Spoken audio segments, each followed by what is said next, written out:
Hello, everybody. Here we are again for podcast 7, I believe. Today, always excited to speak with our amazing guests that we have for this series of business tips, truly inspirational people. And today is no different. So today I'm excited to speak to a lady who, she's a follower of Sufism and has been for many, many years. She is also a medical and legal professional and a business coach. And her passion and really her heart and her drive now is to support women in their businesses with the integration of merging the mystic woman, the mystical side of who we are, with our business savvy self.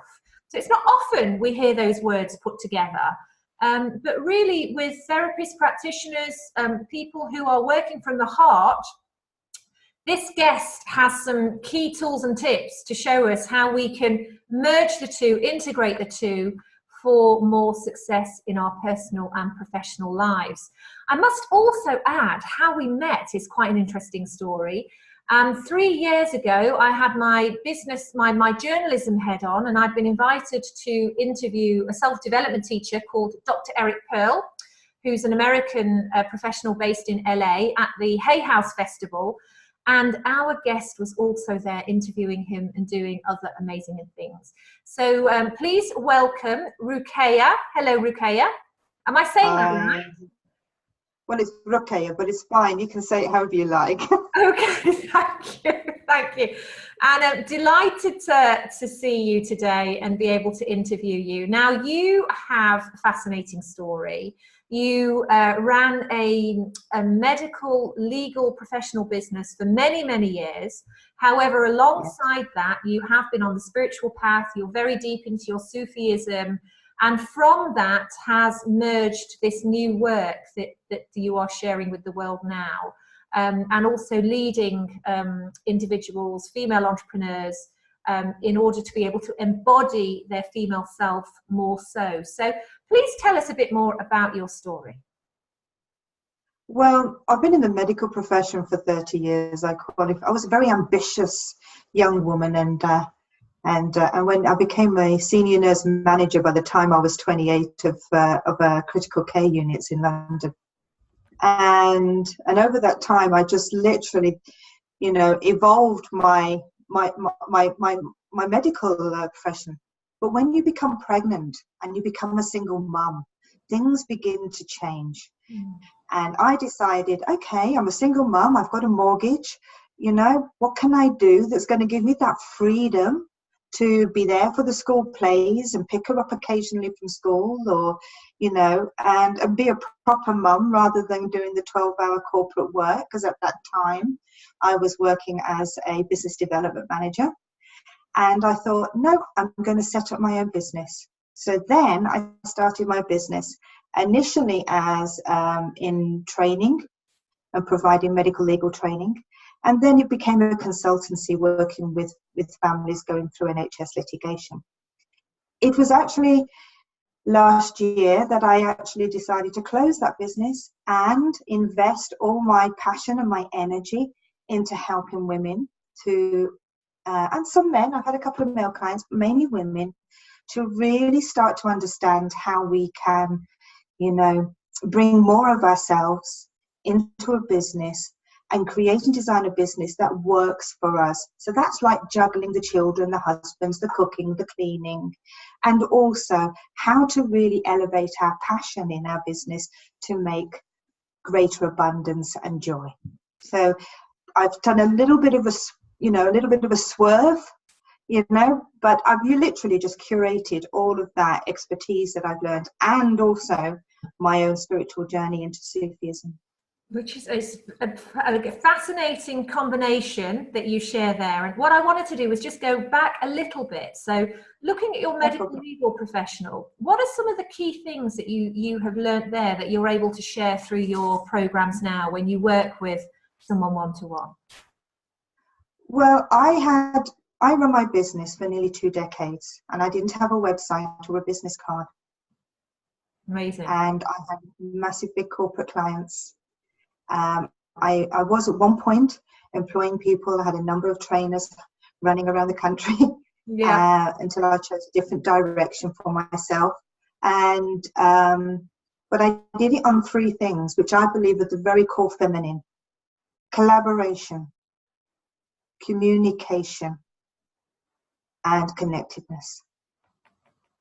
It's how we are able to be ourselves so that we can connect with our clients, which means that they will get to know us truthfully and have a resonance with us and like to hang out with us, but most of all, trust us.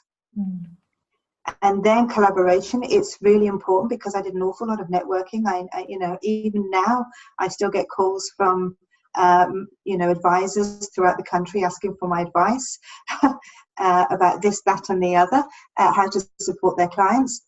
And I think it's by having that network of people around you that you can call on for support. It's almost like a sisterhood circle. That's, you don't see each other every day, but oh, I know a person who will help me. And you ring them up and they're on the phone and they don't care. And they'll just say, yeah, this and this. Yeah. And it's just that sisterhood feeling. Yeah. So these are really core feminine energies that I've utilized in my business successfully. And that is how I have run my business. And that is how I still run my business. So going from what would be more a corporate background to now moving into lifestyle business, I think there's a lot. There will be therapists, practitioners, there will be individuals watching this video who are thinking the same thing. How can I make that transition? What are some of the key things I need to be looking at to be able to do that? So what would you say the top 3 things you need to be asking yourself if you're going to make that transition? Right. There's one thing that I did personally. Now I did my transition slowly. So I started this business as a side hustle, more as a bit of a hobby, mainly because people would come to me. Initially it started, how do I design my website? How do I, present myself? How do I speak up? How do I present things? And then it just started, I was giving all this advice. So then it became sort of like a little hobby business. And I made a decision when I was in Delhi in 2014, and I was just about to turn 50, and I thought, right, how do I want to spend the rest of my 10 years? Because I work in 10 years phases. I said, I'm going into my 50s. How do I want to live? Because when I design any form of business, I look at my lifestyle goals. I look at where I want to be. So I always focus on your life. Designing your life. Which is what at the back of me. Because I think it's really important to know exactly how you want to feel, exactly what you want to bring into your life. So I design my business around my lifestyle. I do not design a business for the business. My lifestyle goes around the business. It doesn't work like that. Otherwise, you just end up knackered. So first thing is to really be very clear on what you want to get out of your business, and also what kind of lifestyle goals that you really want to choose. People often refer to the why. Why are you starting this business? So the second thing really is the fact that I actually love teaching. I love speaking, as you know. Yes. Yes, we've had many conversations, and I like sharing my knowledge. Communication is one of my key superpowers, as some people would say. So I do like sharing and educating, and I find my joy in my business is when somebody comes to me and said, I love my branding, I love how my website looks, oh my God, that tip you gave me absolutely worked, and I feel really happy and empowered to go and move forward. So I think another thing is to be really clear on your why you're starting this business. The second thing is a little bit masculine. It is about having a strategy.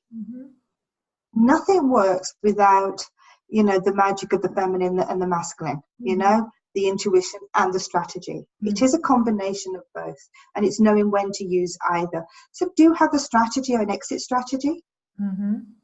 Yeah. Okay. Only take that leap of faith when you are fully comfortable with your money story, with your desires, and with a strategy in place that you're confident that you've got the greatest foundation for you to grow. So it's like, I look at it, you know, if we look at a tree blossoming, so it's really having those roots in place first, making sure you're sowing those seeds. So you're putting that infrastructure in place, you're thinking about your strategy, how you're going to reach out to your audience.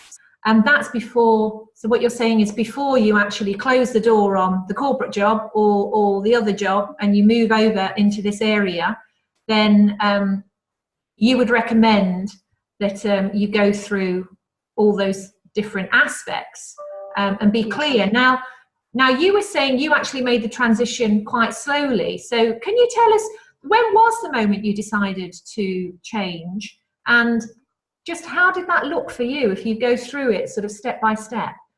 Well, I decided to change. I had a really big issue because obviously being in a medical legal position, I was an expert, you know, an expert witness and blah, blah, you know, all of those things.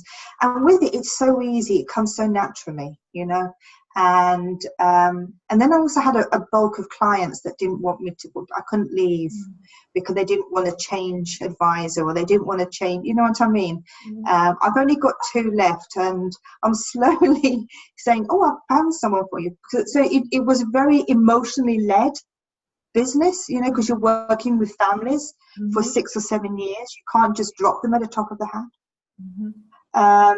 So, and another thing is that I was a single mother. I had a child, you know, that's going through teenage A-levels, GCSEs, and now is the right time for me, because I just felt now is the time for me to explore where I want to be, and I have less responsibilities. So that's the reason why it was slow for me. So does that mean when you've got less responsibilities, you can take a bit more of a risk? Do you think that's... No, because I took a risk when my daughter was 3. I left my corporate job, started a business when my daughter was 3, had a mortgage, single motherhood, hadn't got a clue how to run a business. I mean, that's what you call risk taking, yeah? Yeah. It's just that I've had some personal health issues that I've needed to navigate first before I could take that. But if I was relating that to your guys, you know, to therapists, you know, and healers, I would just say, you know, the time has to be in relation to the investment you want to commit to. Yeah, okay. You know, it's about your level of confidence, your level of belief, the support that you have around you. That's, you know, your family, your friends. And do you know what? Some people will never get you. That's fine. But they can provide support in different ways. And I think it's an individual thing. I do not believe in blueprints, formulas. This is the only way to do something. That is absolutely rubbish. What I do believe, and what I help my clients do, is create a business around their life and then other responsibilities, so that they can run a successful business without it being, because you know that running a business is like a roller coaster. It is. You know? Yeah, every day is different. Yeah. Or like taking a walk down a Delhi high street. You know what I mean? You're trying to avoid people. I think Delhi high street is easier sometimes. So, you know, you just don't know what the cows and get some love. You just don't know what the challenges are. If you haven't got you know, my sheikh once said to me, my beautiful Sufi sheikh, he said, I can take you to the top very quickly, but you've got to sustain it. Yes. So shall we take the slow route or the high route? Yes. Yeah. Because when I leave you, because I will leave you at some point, he said, I want you to sustain it. Yeah. Great. But it's easy for these people to have a 2K or a 5K month. Yeah. It's having a 2K and a 5K month on a repetitive. That's right. Yeah. I wanted to come back to your work, so look more closely at your work. It's beautiful, beautiful, deeply spiritual work. However, I know you don't use that word in your main branding, but really you do take your clients on, you know, into a very deep space, and in order to be able to align with what's very true to them with the work that they are then sharing in their practices. So can you tell us a little bit more about that process? Right. Now, one of the things that I think is really important is whenever you go onto a website, or whether they meet you in person, or whether it's a Facebook page, it is a snapshot of who you are. It's not the whole picture.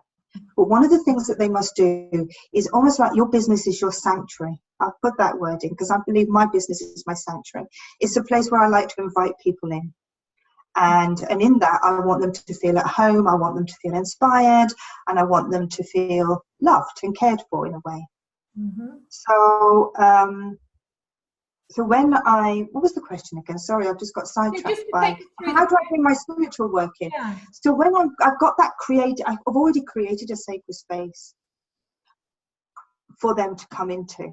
But what we do isn't easy, because what I feel is, a lot of people is they copy paste other people and not really spending time looking at the inner work.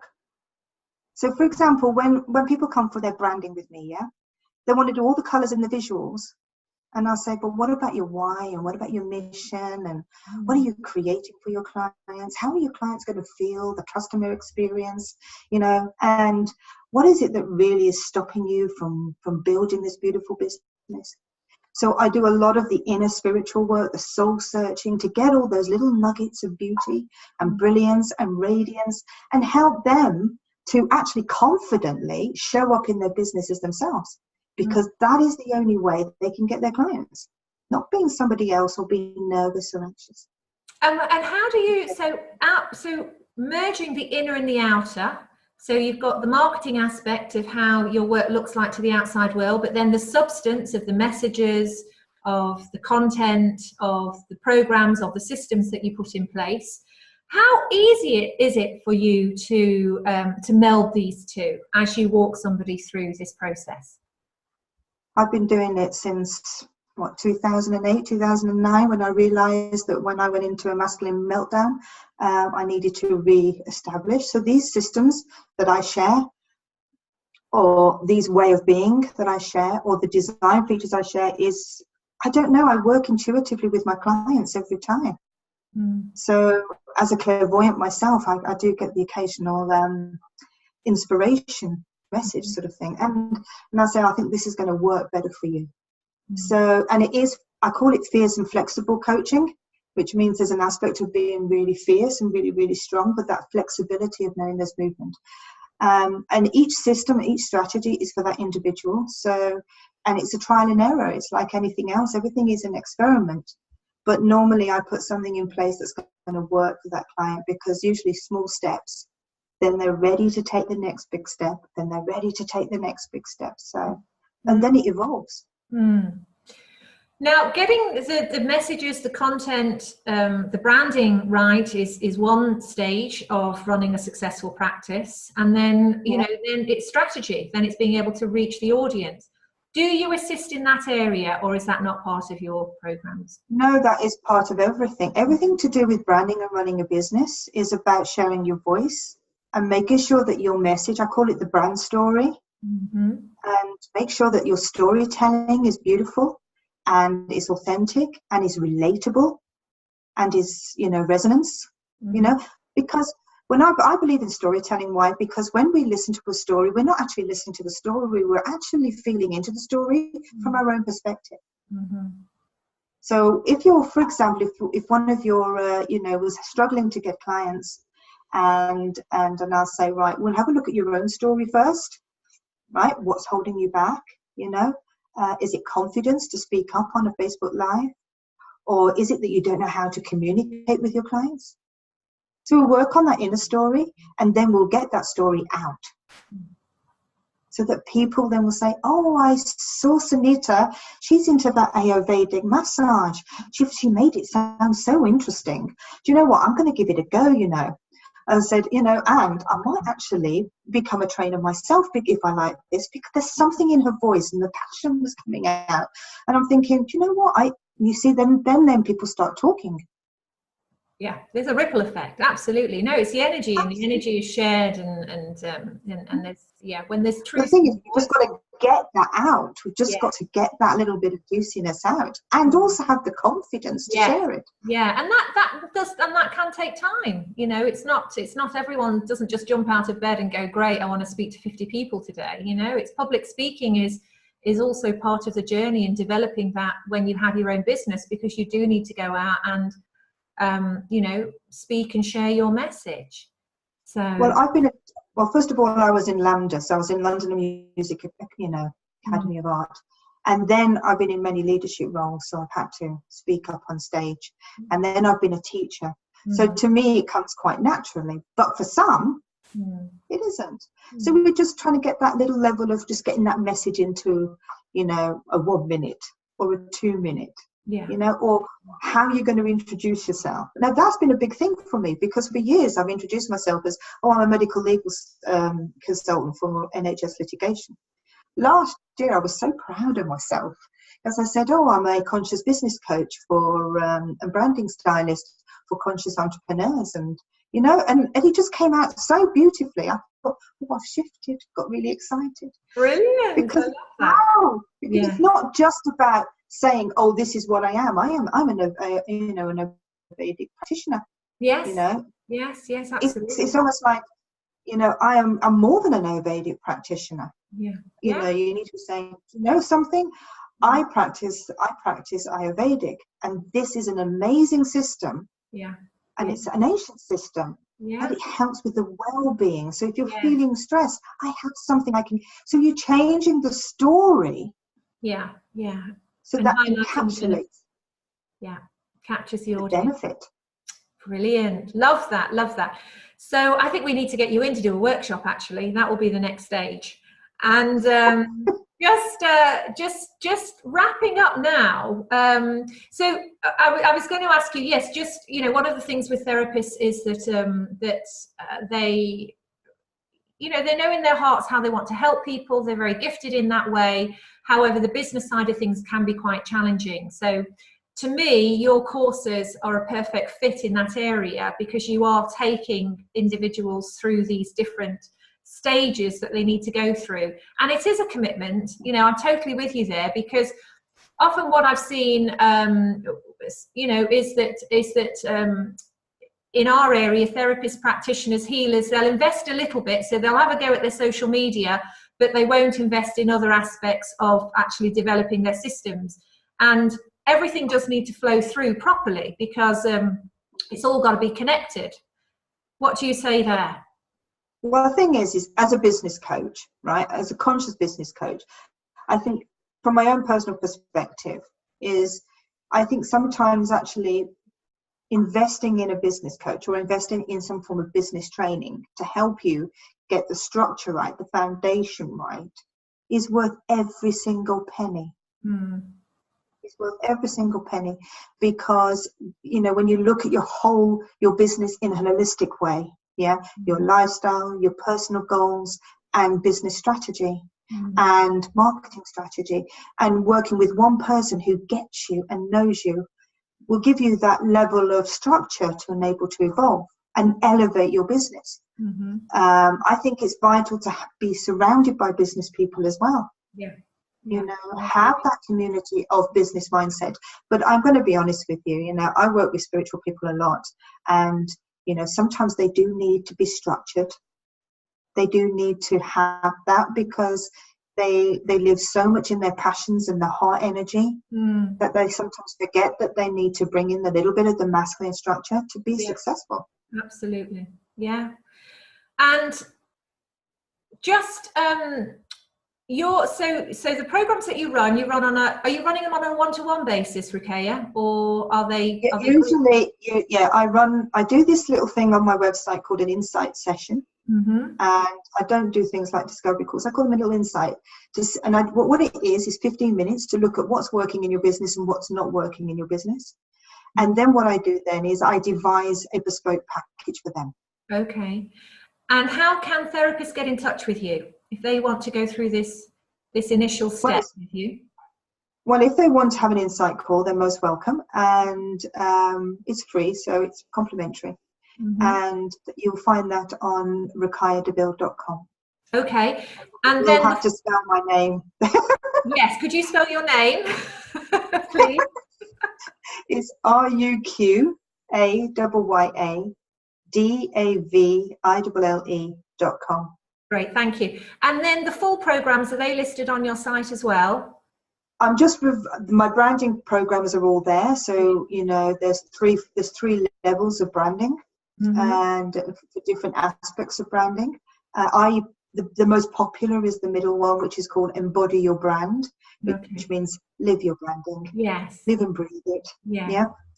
And at the moment, I'm actually just bringing together some business packages, you know, like just small packages so that people can get started on some of this structure. So I'm just beginning to put them on the website now. And also I have my other program that I'm starting in February, which is called Commit, which is a project management program. Because it's about, well, the thing is, I don't know about you, but you know, how many projects have we got stuffed on the to-do list that never gets done?